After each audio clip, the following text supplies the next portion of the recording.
দর্শক, ঈদকে সামনে রেখে সারা রাতে কাজে ব্যস্ত সময় পার করছিলেন ব্যবসায়ীরা, বিশেষ করে টেরি বাজারের যে সেলাইয়ের কর্মচারী আছেন তারা সারা রাত কাজে ব্যস্ত। সারা রাত কাজ করে যখন তারা সকালে সেহরির পরে ঘুমাতে যাচ্ছিলেন, এমন সময়ে টেরি বাজারের একটি মার্কেটে কিন্তু ভয়াবহ অগ্নিকাণ্ডের ঘটনা ঘটে এবং এই ঘটনায় দুইজনের মৃত্যু হয়েছে কিছুক্ষণ আগে। এবং আমরা যতটুকু জানতে পেরেছি আজকে সকাল 9টার দিকে এই অগ্নিকাণ্ডের ঘটনা ঘটে এবং তাৎক্ষণিকভাবে 4জন শ্রমিক কর্মচারী গুরুতর আহত হয়। আহত অবস্থায় তাদেরকে চট্টগ্রাম মেডিকেল কলেজ হাসপাতালে নিয়ে আসা হলে সেখানে দুইজনকে কর্তব্যরত চিকিৎসক মৃত ঘোষণা করে। এবং এই যে একদিন পরে পবিত্র ঈদ অনুষ্ঠিত হতে যাচ্ছে এবং ঈদের এই দুই দিন আগেই এই ধরনের মৃত্যু তাদের পরিবার কোনোভাবেই যেন মেনে নিতে পারছেন না এবং তাদের নিহতের পরিবার স্বজনরা এখানে আহাজারি করছেন আমরা দেখতে পাচ্ছি। খুবই হৃদয় বিদারক একটি দৃশ্য চট্টগ্রাম মেডিকেল কলেজ হাসপাতালের যে জরুরি বিভাগ সেখানে কিন্তু আমরা দেখতে পাচ্ছি। এবং আপনাদেরকে জানিয়ে রাখি, আজকে সকালে যে অগ্নিকাণ্ডের ঘটনা, সেই ঘটনায় পরবর্তী সময়ে ফায়ার সার্ভিসের 4টি ইউনিট মূলত কাজ করার পর আগুন নিয়ন্ত্রণে আনে। প্রায় 11টা থেকে 11:30টার দিকে আগুন নিয়ন্ত্রণ আনে, যদিও ততক্ষণে অগ্নিদগ্ধ হয় কর্মচারীরা। সেখান থেকে দুইজনের অবস্থা আশঙ্কাজনক ছিল। আশঙ্কাজনক অবস্থায় তাদেরকে চট্টগ্রাম মেডিকেল কলেজ হাসপাতালে নিয়ে আসা হলে সেখানে মৃত্যু হয়। এখানে একজনের স্বজন আছেন, তার সাথে একটু কথা বলতে চাই। আসলে আপনি কখন খবরটা শুনছেন? আমি সকালে জাস্ট 9টায় না 10টায় খবরটা শুনছি। শোনার পরে বলতেছে ছেলে নাই, ছেলে মারা গেছে। ছেলে ওখানে কোথায় কাজ করে? ওখানে কি একটা কোম্পানিতে চাকরি করতো, ডিটেলস বলে নাই কিসে আছে। ও এমনি খবর কয়েকদিন ধরে মোবাইলে যোগাযোগও বন্ধ। শুনে জানি যে ওখানে চাকরিতে জয়েন করছে, রাতে নাকি ঘুমাইতে গেছে ওখানে সকালবেলায়। আর সকালে এই খবরটা আসে যে সে মারা গেছে। আপনার ছেলের নাম কি আর আপনার বাড়ি কোথায়? আদি বাড়ি হচ্ছে পটিয়া চরখানায়। আপনার ছেলের সাথে সর্বশেষ কখন কথা হয়েছিল আপনার? ওর সাথে যোগাযোগ বলতে মানে হয়েছে 2-3 মাস হয়েছে। ফোন বন্ধ করে দিয়েছে, মোবাইল বন্ধ, একটু রাগারাগি ছিল আরই। পটিয়ার কোথায় বাড়ি? পটিয়া চরখানায়। দর্শক, নিহত একজনের মা কিন্তু কথা বলছিলেন। তিনি যেটি বলছেন তিনি ওই কর্মচারী, তার নাম আজিজ, তিনি এখানে কাজ করতেন। কাজ করার এক পর্যায়ে রাতে তারা ঘুমন্ত অবস্থায় এই অগ্নিকাণ্ডের ঘটনায় কিন্তু তার প্রাণ দিতে হয়েছে। এখানে আরো বেশ কয়েকজন প্রত্যক্ষদর্শী আছেন, তাদের সাথে একটু কথা বলতে চাই।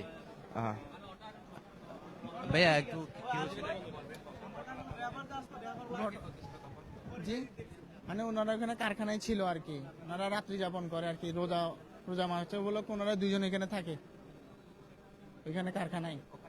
জি, ওইখানে টেডি বাজার আর কি, যে মার্কেটে আগুন লাগছে ওইখানে। বের হতে পারে না? জি না, না না পুরো জানি মানে ধোয়ার কারণে সেন্সলেস হয়ে এখানে মারা গেছে।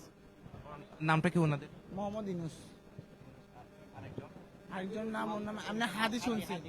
জি জি জি, ওনাকে আমরা চিনি না। আব্দুল আল মামুন, অসুস্থ একজন আব্দুল আল মামুন, উনি 6 তলায় আছে। আর দুজন মারা গেছে বাড়ি তো পটিয়ায়। পটিয়া শান্তিরাট। যিনি সুস্থ আর যিনি মারা গেছে ওনাদের দুজনের বাড়ি হচ্ছে পটিয়া।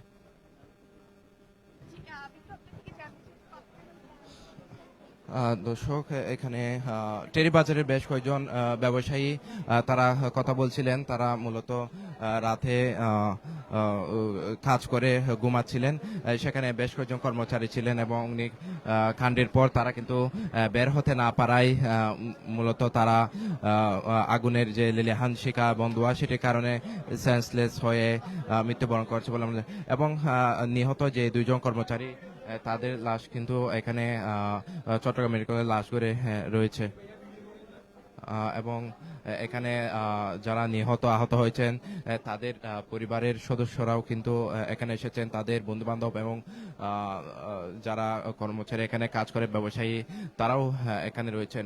এবং মূলত চট্টগ্রাম মেডিকেল কলেজ হাসপাতালের জরুরি বিভাগের যে লাশঘর, সেই লাশঘরে মূলত তাদের মরদেহগুলো রাখা হয়েছে এবং তাদের পরিবারের স্বজনেরাও এখানে রয়েছেন।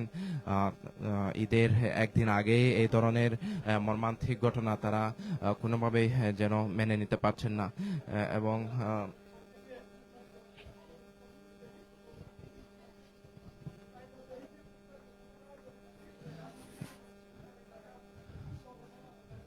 এবং আজকে সকালে যে টেরিবাজারে অগ্নিকাণ্ডের ঘটনা সেই ঘটনায় কিন্তু বৈদ্যুতিক শর্ট সার্কিট থেকে আগুনের সূত্রপাত হয়েছে বলে আমরা প্রাথমিকভাবে জানতে পেরেছি। যদিও ফায়ার সার্ভিসের কর্মী যারা রয়েছেন তারা বলছিলেন যে কি কারণ আগুনে তারা সেটি তদন্ত করে বের করবেন এবং পরবর্তী কি পরিমাণ ক্ষয়ক্ষতি হয়েছে কিংবা কি পরিমাণ হতাহতের ঘটনা তারা সেটি পরবর্তীতে জানাবেন বলে আমাদেরকে জানিয়েছেন। এবং তাৎক্ষণিকভাবে অগ্নিকাণ্ডে আহতদের এই চট্টগ্রাম মেডিকেল কলেজ হাসপাতালে নিয়ে আসা হলে তাদের এখানে হাসপাতালে মূলত মৃত্যু হয় এবং তাদের মৃত্যুতে টেরিবাজারের যে ব্যবসায়ী রয়েছে তাদের মধ্যে যেমন সুখের ছায়া নেমে এসেছে, তেমনি তাদের পরিবারের মাঝেও কিন্তু সুখের ছায়া দেখা যাচ্ছে। এখানে একজনের সাথে কথা বলতে একটু বলবেন। আমি তো ভাই জানি না, সেজন্য আর কি। আপনারা জানেন একটু আগুনের ঘটনা ঘটছে কিভাবে? 9:30 কিভাবে হচ্ছে তো আমরা জানি না। এখানে দোকানের ভিতরে এমনি মার্কেটে কোনো কিছু শোনা যায় না ভাই। সবাই দোকানের ভিতরে ছিল। দোকানে ছিলাম, আমরা ছিলাম কারখানা থেকে আমরা তাড়াতাড়ি নামছিলাম, এগুলো আর কিছু দেখি না। টেলার ছিল সবগুলো। ওরা কি টেলার্সে কাজ করতো যারা? হ্যাঁ, ওরা টেলার্সে কাজ করতো। সারা রাত নাইট করে মনে করেন ওখানে ঘুমাইছে, জেহের খাবার পরে আগুন কিভাবে লাগছে, কোত্থেকে লাগছে এটা কেউ জানে না। মানে হঠাৎ করে দেখতেছে সব দিকে চারদিকে মানে ধোঁয়া, কেউ ফালাইছে কেউ ফালাইতে পারে নাই এই অবস্থায়। হ্যাঁ, তো ওইখানকার আমাদের লোক ছিল একটা মুরব্বী মোহাম্মদ ইউনুস, ও উনি মারা গেছে। আরেকজনের তো ভাই সেটা আমি বলতে পারবো না।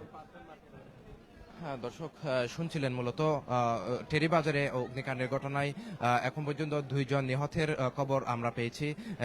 তারা 2 জনের বাড়ি পটিয়া উপজেলায় এবং তারা টেরিবাজারে বিভিন্ন দোকানে কাজ করতেন এবং কাজ করে তারা রাতভর কাজ করে সেহেরির পরে মূলত তারা ঘুমাচ্ছিলেন। এমন সময়ে হঠাৎ যে আগুন, সে আগুনে তাদের মৃত্যু হয়েছে। দর্শক, চট্টগ্রাম মেডিকেল কলেজ হাসপাতালের জরুরি বিভাগ থেকে এতটুকুই ছিল আমার কাছে সর্বশেষ খবরাখবর।